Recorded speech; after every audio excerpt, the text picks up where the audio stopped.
यहाँ देखिए माँ मातंगी है, माँ बगलामुखी और माँ छिन्नमस्ता। 10 महाविद्या में से 3 महाविद्या यहाँ पे विराजमान है।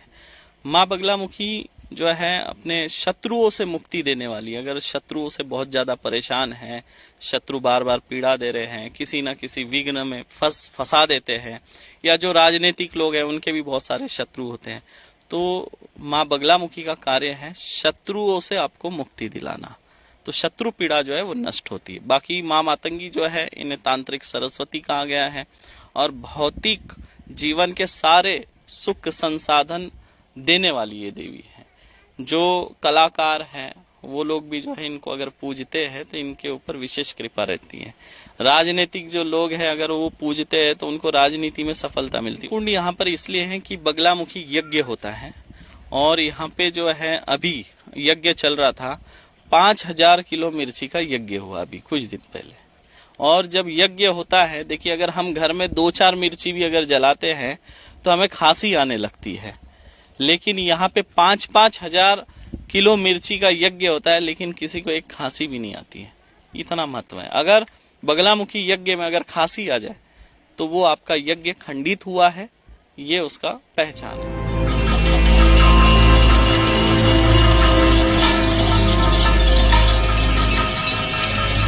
सही समाधान तभी संभव होता है जब समस्या की जानकारी सही हो। और माँ मातंगी के दिव्य धाम में श्री प्रेमा साईं जी महाराज को अपने भक्तों के मन में छुपी हर तकलीफ की जानकारी पहले से ही है। यहाँ सबसे कमाल और आश्चर्यचकित बात ये है कि लाखों की संख्या में लोग अपनी समस्याएं लेकर आते हैं और हर कोई समाधान लेकर ही जाता है। इस दरबार में से कोई भी खाली हाथ वापस नहीं जाता। कई धाम पे हम लोग गए हुए थे तो हमारा लोग का कहीं पे निवारण इस चीज का नहीं हुआ है, तो यहाँ पे आए हैं और यहाँ की शक्ति भक्ति देख के हम लोगों को बहुत अच्छा लग रहा है। हमारा कष्ट का निवारण भी बहुत अच्छे तरीके से हो रहा है। जब आप जाते हैं सारी डॉक्टरी जांच करने के बाद सब नॉर्मल आता है, पर पीड़ा तो हो रही है। फिर ये पीड़ा क्यों हो रही है? जब डॉक्टर बोल रहे हैं कि आपको कोई समस्या नहीं है लेकिन दर्द तो है, तो ये उस तरह का दर्द है, मतलब कोई ऊपरी चक्कर, भूत प्रेत बाधा भी हो सकती है, कोई और प्रयोग भी होते हैं जैसे ब्लैक मैजिक वगैरह होता है, तो उस तरह का प्रयोग होता है तो उसका प्रभाव रहता है, तो वो यहाँ कट जाता है। और डॉक्टरी इलाज के लिए तो हम सलाह देते हैं कि आप डॉक्टर के पास ही जाओ। हम बोलते हैं कि सबसे पहले आप डॉक्टरी इलाज करो।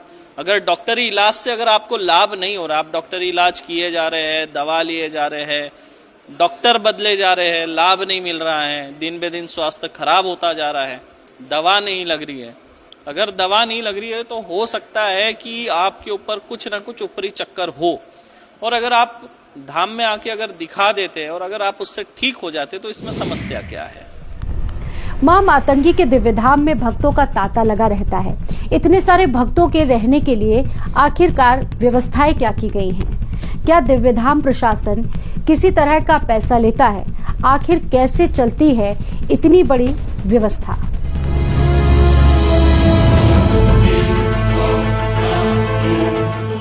अपने कष्टों को दूर करने के लिए माँ मातंगी के दिव्य धाम में भक्तों का सैलाब हमेशा बना रहता है।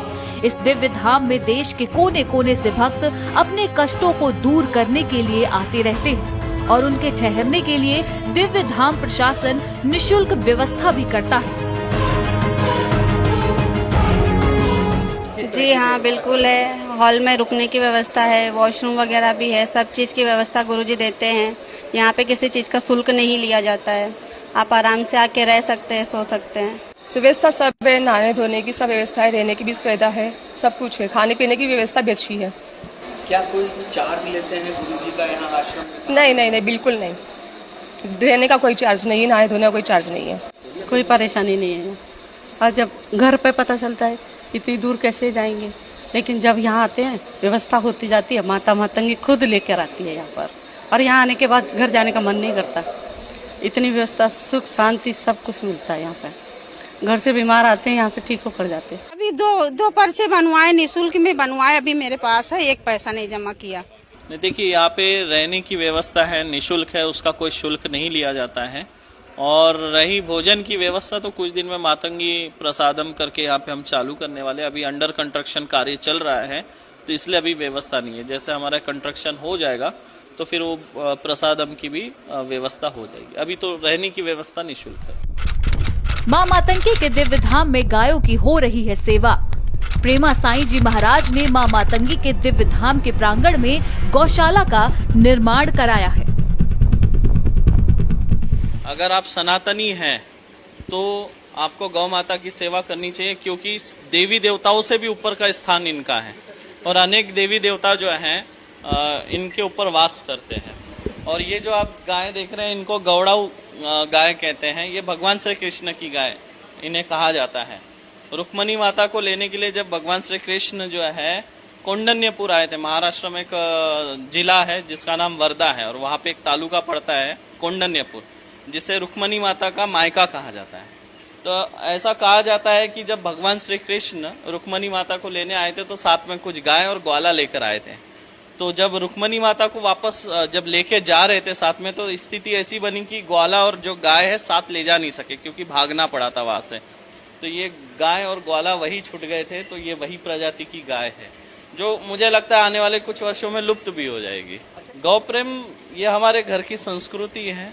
हमारे माता पिता सेवा करते थे, दादा दादी सेवा करते थे, वही हमें मतलब ज्ञान प्राप्त हुआ है, संस्कार मिले हैं और उसी पे हम चल रहे हैं। अभी बारिश का समय चल रहा है, बाहर कीचड़ वगैरह होता है, तो कीचड़ से बचाना है, क्योंकि कीचड़ में वो एक मक्खी होती है जो खून चूसती है, जोग होते हैं। तो इन सब से बचाने के लिए यहाँ पे अभी तात्कालिक व्यवस्था की गई है। उसमें जितनी व्यवस्था हमसे बनी ये की है, लेकिन हमें नहीं लगता ये पर्याप्त है। कहते हैं कि त्रिकालदर्शी वो है जो भूत, वर्तमान और भविष्य काल के बारे में आसानी से बता दे, जिस पर काल का समय भी ना हो और प्रभाव भी ना हो, जो काल से परे हो। ऐसा सिर्फ परमात्मा है। लेकिन इस 21वीं शताब्दी में मां मातंगी के दिव्य धाम के पीठाधीश्वर श्री प्रेमा साई जी महाराज के भक्त उन्हें त्रिकालदर्शी कहते हैं। एक्चुअल डॉक्टर जो बीमारी बताते हैं वो गुरुजी स्वयं पर्चे में लोगों को लिख के बता देते हैं कि आपको ये बीमारी है। त्रिकालदर्शी तो है एकदम, एक तरफ से डॉक्टर्स भी है हमारे गुरुजी। जो लोगों को बीमारियां होने लग जाती है वो गुरुजी पहले ही बता देते हैं पर्चे में। जब हमें खुद अपने आप रिलीफ मिल रहा है तो हम क्यों झूठ क्यों बोलेंगे, बताइए। आप किसी से भी पूछ लीजिए धाम में। त्रिकालदर्शी हम नहीं है, त्रिकालदर्शी जो है माँ मातंगी है। माँ मातंगी 10 महाविद्या में से 9वीं महाविद्या है और पार्वती है। तो जो शिव की अर्ध शक्ति है तो उनको तो आप त्रिकालदर्शी कह सकते हैं। हम उनके चरणों के एक छोटे से सेवक हैं। पता नहीं मेरे से हजारों सेवक होंगे, मुझसे भी बड़े बड़े सेवक होंगे। तो हमारा एक कार्य है कि हमारे यहाँ जो लोग आते हैं उनकी क्या समस्या है, उसके लिए हम माता रानी से प्रार्थना करते हैं। वो पर्चे पे लिखते हैं, जो कुछ आया उनको बता देते हैं, आपकी ये समस्या है। वो लोग बोलते हैं हाँ इसलिए हम आए हैं। उसके बाद माता रानी से ही हम प्रार्थना करते हैं, माता रानी इसकी जो भी दिक्कत है, परेशानी है, दूर करिए। तो जो कुछ भी करती है या जो कुछ भी होता है सब माता रानी के कृपा से, उनके आशीर्वाद से होता है। तो क्या वाकई पीठाधीश्वर श्री प्रेमा साई जी महाराज त्रिकालदर्शी हैं या फिर अंधविश्वास का चश्मा पहने भक्तों को भ्रम हो रहा है? मां मातंगी के दिव्य धाम में रात के अंधेरे में आयोजित होने वाले यज्ञ के अनुष्ठान से भक्तों को क्या फायदा हो रहा है?